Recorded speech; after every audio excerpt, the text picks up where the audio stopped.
घटना में एक और बता रही हूँ आप कि मेरा भतीजा है अंकित, उसका दोस्त, छोटे छोटे थे जे लोग, तो एक दिन खेल रहे थे रात के समय में, तो पता नहीं कहाँ से उसकी आंख में एक सीख चली गई अंदर। तो जो गटा रहता ना, इसके अंदर से वो इतनी नुकीली थी कि खून का फव्वारा छूट गया।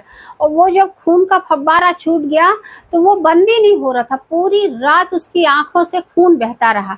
मतलब उसकी उम्र ज्यादा नहीं, 8-10 साल की रही होगी वो लड़के की। पूरी रात जो है उसकी आंख से वो खून बहता रहा।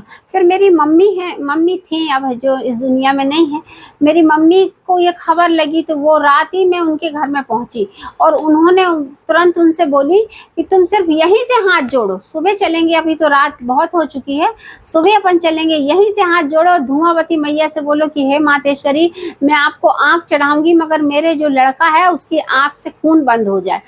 माँ भगवती की ऐसी कृपा कि जैसे ही उनने बोली और उसकी आंख से पता ही नहीं चला उनको कि आंख में कुछ खून भी, मतलब 3 घंटे से जो खून बह रहा था वो कहाँ गया, कुछ भी नहीं पता चला और आंख एकदम ठीक हो गई। दूसरे दिन ही उन्होंने जाके माँ धुआंवती को आंख चढ़ाई है और आज भी माँ धुआंवती को उसी की आंख लगी हुई है वो लड़के की। मैं एक और माँ भगवती धुआंवती की कृपा सुनाना चाहती हूँ, और जो भी मैं आपको ये बता रही हूँ ये सब हकीकत है। तो मैं बता रही कि मेरी बड़ी दीदी को, हम लोग बहुत छोटे थे उस समय, तो हमारी दीदी को 13 साल हो गए थे शादी के, तो उनको बच्चे नहीं हो रहे थे। वो इतनी ज़्यादा परेशान थी, बहुत ज़्यादा, बहुत डॉक्टरी इलाज करवाए, जी ने सब कुछ, मतलब उनको आराम नहीं मिल रहा था। और क्या होता था उनके साथ में कि वो जिस बिस्तर में उनको लिटा देते थे वो बिस्तर मतलब पूरा खून से निचड़ जाता था। जैसे अपन बाल्टी में ऐसे करके निचोड़ेंगे तो बाल्टियां खून की भर जाती थी।